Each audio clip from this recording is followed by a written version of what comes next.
Today's top stories.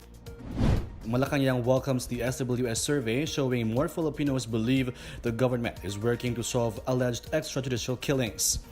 The Finance Department works on ensuring that foreign workers in the country pay the right taxes. Candidates included in the government's narco list are urged to file charges in court. And TripAdvisor names Boracay's White Beach among the best beaches in Asia.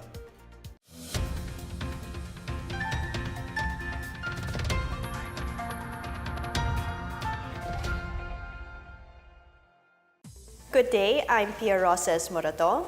And I'm William Theo. Welcome to the PNA Newsroom. Malacanang welcomes a survey showing that Filipino adults are afraid of becoming victims of extrajudicial killings. The palace says Filipinos actually appreciate the government's efforts to stop EJKs. More on this from Rom Dulfo. Malacanang welcomes a recent survey showing that more Filipinos believe the Duterte administration is serious in stopping extrajudicial killings or EJKs. According to SWS survey, 7 out of 10 Filipinos believe in the government's effort to solve EJKs. This is higher by 8% from 63% in June 2017. The result was released alongside the more popularly broadcasted survey showing that about 8 out of 10 adult Filipinos fear that they would become victims of EJKs.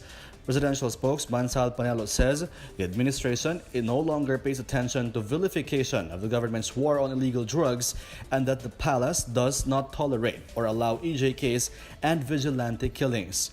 Meantime, PNP Chief Oscar Albayalde raised doubts over the conducting of the survey, saying the question is framed to give the negative impression that EJKs happen and the respondents may not know of what EJKs are. He says all people are afraid to die, which makes the question of dying by EJKs misleading. For the PNA Newsroom, I'm Rom Dulfo. Malacanang has advised candidates who may be named in the government's narco list to file complaints before the court. This amid opposition to the plan of the Interior Department to reveal the narco list to the public. Presidential spokesman Salvador Panelo says the DILG is tasked to inform the public about individuals linked to illegal drugs who are seeking public office. Those affected by the narco list may seek help from the courts if they feel there would be violations. The COMELEC, aside from several lawmakers, say the release of the narco list amounts to negative campaigning. The government reminds foreign nationals, particularly those working in Philippine offshore gaming operations, to pay income taxes and others under the law. All foreign and Philippine-based gaming operators, including those with offshore licenses, are now required to register with the BIR to be able to have their PAGCOR licenses renewed. Finance Secretary Carlos Dominguez III says the list of foreign nationals working for service providers should be consolidated and reconciled by agencies overseeing their entry into the country. Besides ensuring compliance with tax laws, Dominguez also says it is imperative for the government to find out who and where all these alien workers are, given the national security implications of their presence in the country. Authorities intercepted more than 1,000 turtles left inside 4 bags at the Ninoy Aquino International Airport. According to NAIA Customs Port Collector Carmelita Talusan, 1,500 baby tortoises worth 4.5 million pesos were seized at the Ninoy Aquino International Airport. The tortoises, each wrapped in duct tape, were stuffed inside 4 boxes reportedly left behind by a passenger from Hong Kong. Authorities will turn over the turtles to the Department of Environment and Natural Resources, or DENR. A local carrier warns against fake promos and websites, and the Defense Department allies fears brought by the entry of Chinese company Huawei into the local market. More on these and other news around the metro from Benj Bondok. Local carrier Cebu Pacific has warned passengers against fake websites and promos. Cebu Pacific says their promos are only announced through its official social media accounts or via mass media. Meanwhile, Defense Secretary Delfin Lorenzana allayed fears related to the entry of Chinese company Huawei in the country's telecom industry. He says local telecom companies are using hardware and software from Huawei and it will only be a cause for concern if Huawei compromises telecom security, which the DICT vows to prevent. In other news, the PNP boosts its maritime and air patrols to guard the country's coastline from the entry of illegal drugs. The PNP Bids and Awards Committee approved the purchase of 28 units of high-speed tactical watercraft worth 336 million pesos, 7 of which have been delivered. 18 more units of high-speed tactical watercraft will be purchased under the 2019 procurement program as additional equipment for maritime operations, police visibility in shorelines, maritime law enforcement, and public safety operations. For the PNA Newsroom, I'm Ben Shbondo. Still to come, BFAR declares shellfish from Matarinaw Bay safe to eat after being cleared of red tide. More on these when the PNA Newsroom continues.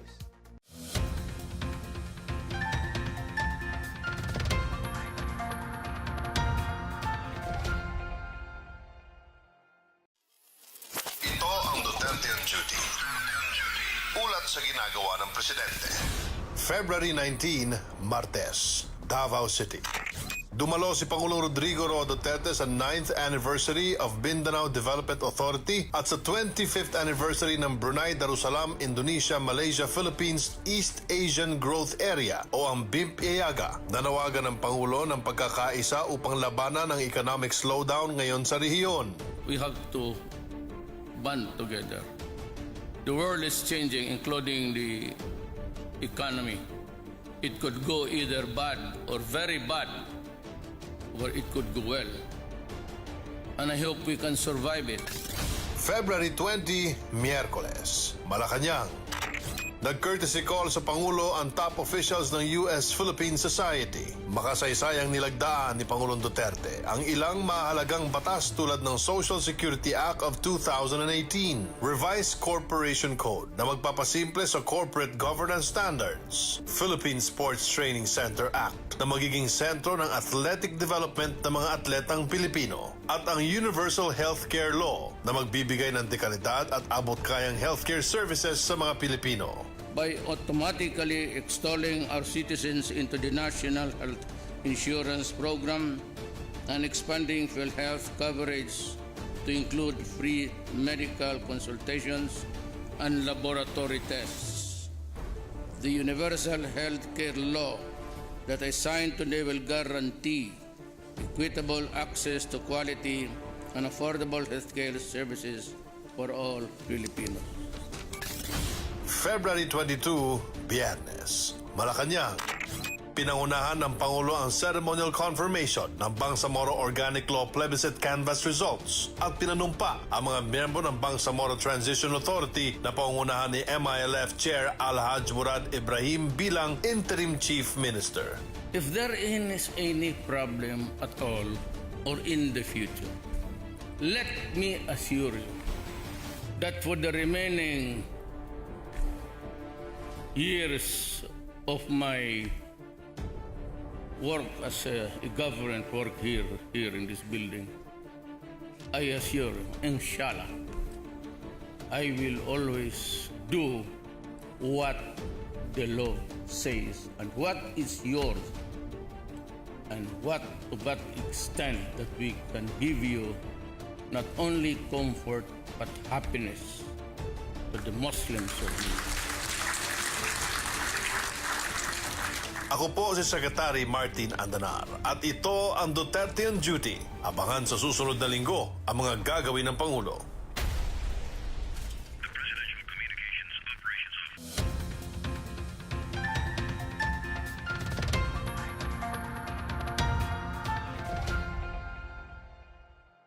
The Armed Forces of the Philippines has expressed willingness to help individuals or groups victimized by the atrocities of the New People's Army. AFP Public Affairs Chief Noel De Toyato says the military is more than willing to help those wanting to charge the communist rebels in court for the atrocities they suffered. He says the AFP can assist those groups who wants to formally charge the CPP, NPA, and DF in court by using the provisions of international humanitarian law. Detoyato says that NPA attacks and destruction of civilian targets highlights its aim of pressuring businesses to give in to their extortion plans. The wanton attacks also highlighted the communist rebels' terroristic inclinations. The NPA also targets the equipment of construction companies to delay and prevent the government from bringing basic services to rural communities. In Oriental Mindoro, NPA platoon leader Rustum Simbulan was killed in an encounter with police officers in Mansalay town around 5 a.m. yesterday. Simbulan was said to be involved in the burning of heavy equipment at a hydroelectric power plant in Naujan on Tuesday and the botched raid in Gloria town last Thursday. Simbulan has an outstanding warrant of arrest for multiple murder and multiple frustrated murder with a bounty of 500,000 pesos. New officials of Land Bank of the Philippines, Development Bank of the Philippines, and Philippine Export-Import Credit Agency have been sworn into office. Finance Secretary Carlos Dominguez III has sworn in Cecilia Borromeo as President-CEO of Land Bank, Emmanuel Herbosa as President-CEO of DBP, and Alberto Francisco Pascual as President-CEO of PhilexSim. Borromeo returns to Land Bank after leaving in 2016 as its OIC to serve DBP as its President-CEO. Herbosa was previously the President-CEO of the PhilexSim before taking over as head of DBP. He has served in various senior-level positions for 40 years. Meanwhile, Pascual took over the helm of PhilexSim from Herbosa. The leadership change comes as President Duterte signed an executive order merging the guarantee functions of the government under the PhilexSim, soon to be renamed Philippine Guarantee Corporation. The Filipino community in Beijing, China, or Kombe, celebrated its first anniversary aimed at strengthening their ties. Kombe was established to bring together Beijing-based Filipinos. The group began in 2018 with a fundraising luncheon to help an overseas Filipino worker who suffered from a stroke, and it also helped victims of Typhoon Ompong in the country last year. Philippine Ambassador to China Jose Santiago Santa Romana assured the Kombe that the Philippine Embassy in Beijing will support its charity program and other projects aimed at helping Filipinos in need. To date, Kombe has grown to 220 members. Authorities recover another block of cocaine in Baler, Aurora. Meanwhile, shellfish in Matarinao Bay are declared safe to eat. In Aurora, a brick of suspected cocaine was discovered by a construction worker along the shoreline of Baler early Sunday. According to the provincial office, the substance was estimated to weigh more or less 1 kilogram and wrapped in plastic with a Lexus marking. The block's marking were similar to those found last month in Paracale, Camarines Norte. In eastern Samar, the Bureau of Fisheries and Aquatic Resources says shellfish in Matarinao Bay are now safe to eat. On the other hand, red tide toxin was found in San Pedro Bay, Western Samar, as well as Cancabato Bay, Tacloban City, Lianga Bay in Surigao del Sur, coastal waters of Dawis and Tagbilaran City and Bohol, and Pampanga.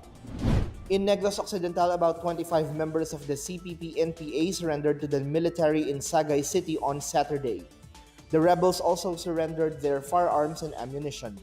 Authorities say the surrender of NPA members is made possible by the efforts of the AFP, PNP, and local government units. More disgruntled rebels are expected to rejoin the government. For the PNA Newsroom, I'm Bench Bondo. Up next, TripAdvisor names Boracay's White Beach among the best beaches in Asia. Bacolod's Karatecas Hall medals in the Batang Pinoy Visayas qualifiers. The PNA Newsroom returns after these reminders.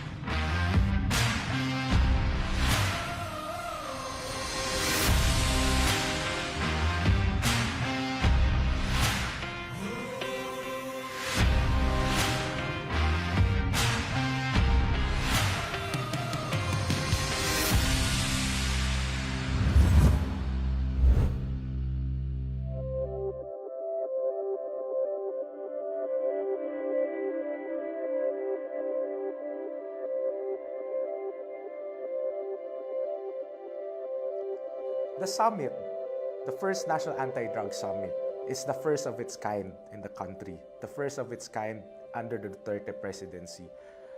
It is a good venue for us in the government, in civil society, and all other sectors of our nation, and even our friends from the global community of nations to get together and at least hear from one another what our programs are in terms of helping the President achieve his mission of a drug-free Philippines. Well, as the President says, the war on drugs, everything that he does, law and order, peace and order, it is always about the investment for the future, for our children, for their children, and their children someday.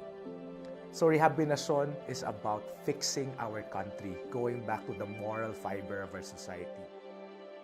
It is therefore imperative that our approach to the rehabilitation for addicts is not simply to put them in the centers altogether and for them to go through the regular routine of detoxifying procedures.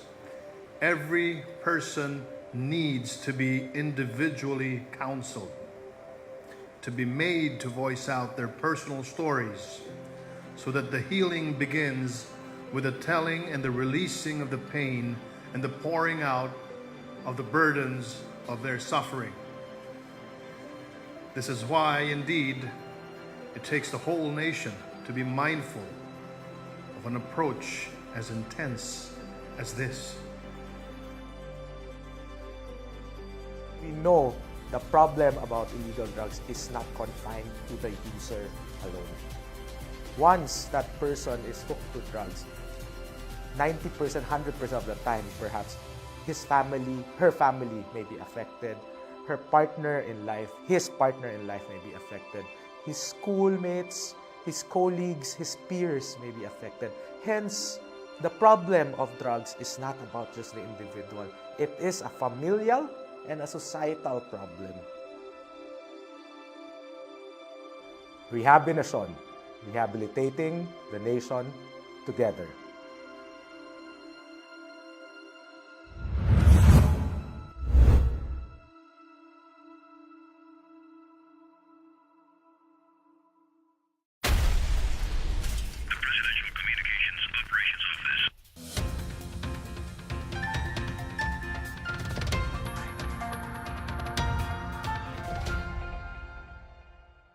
Boracay's White Beach was named the 9th best beach in Asia in TripAdvisory's 2019 Traveler's Choice Award. The recognition came following the island resort's reopening after it went through a 6-month intensive rehabilitation last year.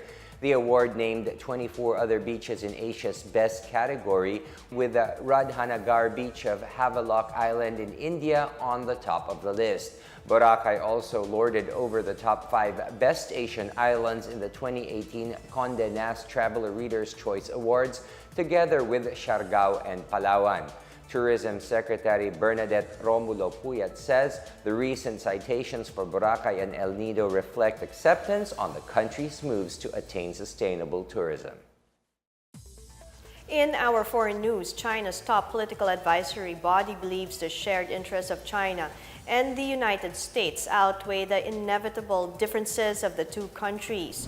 According to the Chinese People's Political Consultative Conference, the relationship between China and the U.S. is at a critically important stage. Spokesperson Guo Weimin says the CPPCC welcomes the substantial progress in the recent trade talks between China and the U.S.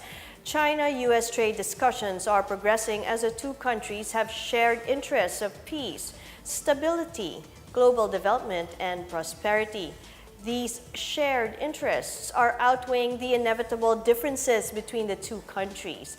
The two countries will act in expanding cooperation on the basis of mutual benefits, manage differences based on mutual respect. In sports, karate-do players from Bacolod City bagged medals during the Batang Pinoy 2019 Visayas qualifying leg held in Iloilo City, which ended Saturday. Young karatekas of ASK Franco Ryu, mentored by Ramon Antonino, Hector Franco, and Stephanie Queen Franco, took home 3 gold, 1 silver, and 6 bronze medals. Chris Cholo, Nicolai Salcedo, Joy Tubong Banwa, and Zyron Vallejera from ASK Franco Ryu each won gold medals. Gladen John Gregorio took a silver, while Marguerite Therese Calaor, Hannah Damasco, Shanzel Vallejera, Bryce TJ Mendones pocketed a bronze each.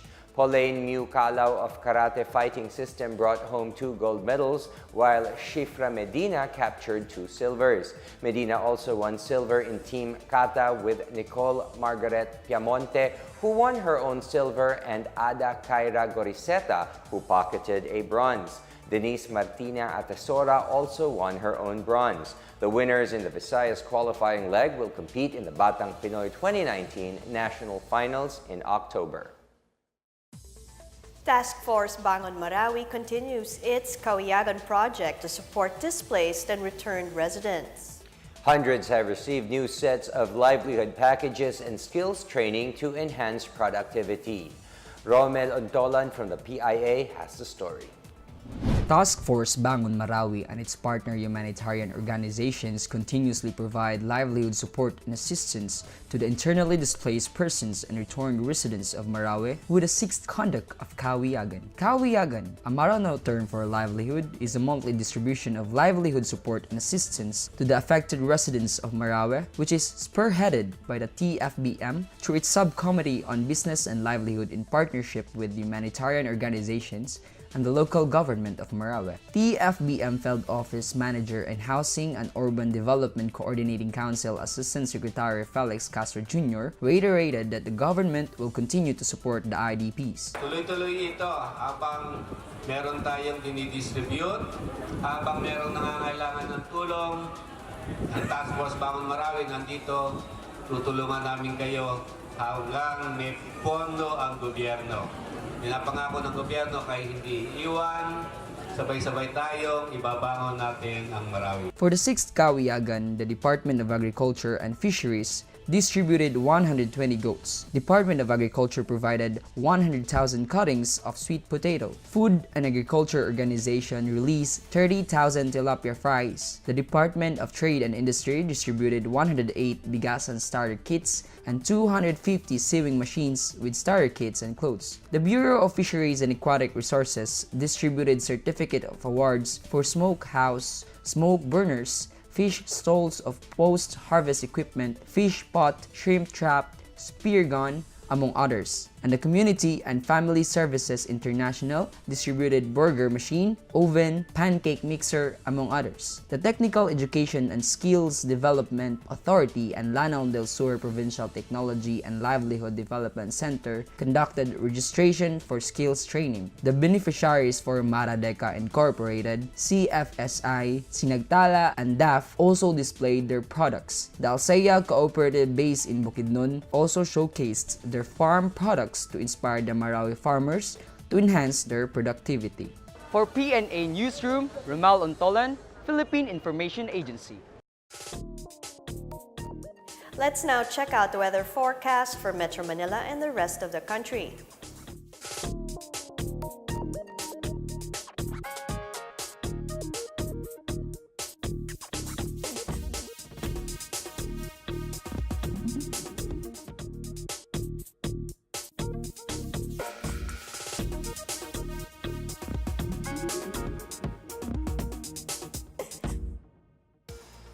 Let's take another look at today's top stories.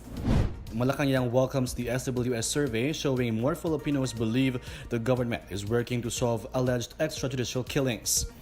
The Finance Department works on ensuring that foreign workers in the country pay the right taxes. Candidates included in the government's narco list are urged to file charges in court. And TripAdvisor names Boracay's White Beach among the best beaches in Asia. Thank you for watching another edition of the PNA Newsroom. To check out these and other stories, visit the PNA website or follow the Philippine News Agency on Facebook and Twitter. For more stories about the government and how it serves the Filipinos, look for these hashtags in all of our social media platforms and websites. And that's your daily dose of the latest news and information that you need to know from the PNA Newsroom. I am William Theo. And I'm Pia Rosas Morato. Good day.